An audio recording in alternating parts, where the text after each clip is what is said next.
আসসালামু আলাইকুম রহমতুল্লাহি ওবারাকাতু। আলহামদুলিল্লাহ ওয়াহদা, আসসালাতু ওয়াসসালামু আলা মাল্লা নাবিয়া বাদা। সম্মানিত দর্শক মণ্ডলী, ইসলামিক স্পার্ক ইউটিউব চ্যানেলের নতুন একটি ভিডিওতে আপনাদের সকলকে স্বাগতম। আপনি কি জানেন, মুসলমানদেরকে বাদ দিয়ে ইহুদি খ্রিস্টানদেরকে সমর্থন, সহযোগিতা, সাপোর্ট, অনুকরণ করলে আপনার ঈমান, আমল, ইসলাম সবকিছু নষ্ট হয়ে যায়? যদি না জেনে থাকেন, অবশ্যই আমাদের পুরো ভিডিওটা দেখবেন। সবার আগে সাবস্ক্রাইব করবেন, লাইক কমেন্ট করে পাশেই থাকবেন। দেখেন, আল্লাহ তাআলা সূরা মায়দাতে বলছেন, ইয়া আইয়ুহাল্লাযীনা আমানু, হে ঈমানদারগণ, তোমরা ইহুদি খ্রিস্টানদেরকে বন্ধু হিসেবে গ্রহণ করো না, কারণ তারা হচ্ছে একে অপরের বন্ধু আর তারা তোমাদের প্রকাশ্য শত্রু। খবরদার, তোমরা তাদেরকে বন্ধু হিসেবে গ্রহণ করো না। কিন্তু আজকের মুসলিম যুবক, সে রোনালদোকে তার আইডল মানে। আজকে মুসলিম যুবক মেসিকে তার আইডল মানে। আজকে মুসলিম যুবক সে নেইমারকে আইডল মানে। যারা সিনেমা পছন্দ করে, তারা বিভিন্ন নায়ক নায়িকাকে আইডল মানে, তাদেরকে অনুকরণ করে। তারা যেভাবে চুল কাটে, সেই চুলও তারা সেইভাবে কেটে থাকে। তারা যে জার্সি পরে, সে জার্সি তারাও পরে।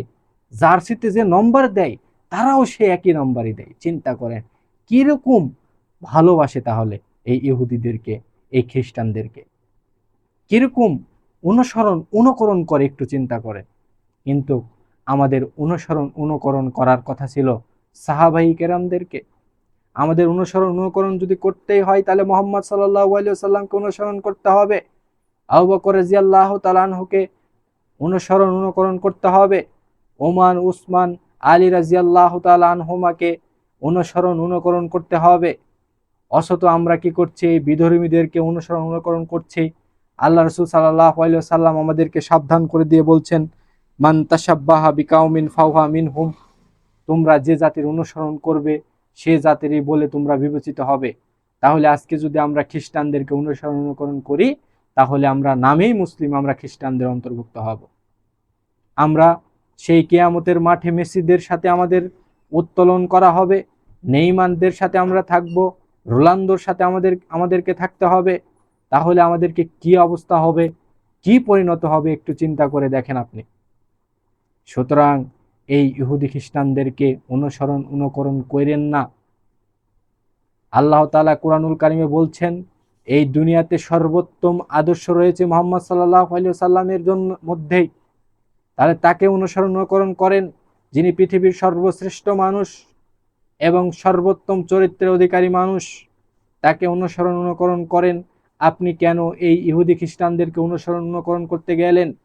তারা তো আপনার কোনো উপকার করতে পারে না। কিন্তু আল্লাহ রাসূল সাল্লাল্লাহু আলাইহি ওয়াসাল্লাম আপনার আমার জন্যই সেই কিয়ামতের মাঠে আল্লাহর কাছে সেজদা করবেন, আপনার আমার জন্য সুপারিশ করবেন, সাফায়াত করবেন। তাহলে সেই নবীকে বাদ দিয়ে কেনই আজকে ইহুদি খ্রিস্টানদের অনুকরণ করছেন? সময় আছে এখনো ফিরে আসার। আল্লাহ তাআলা আমাদেরকে যেন এসব কাজ থেকে ফিরে আসার তৌফিক দান করেন। সকলেই বলি আল্লাহুম্মা আমিন।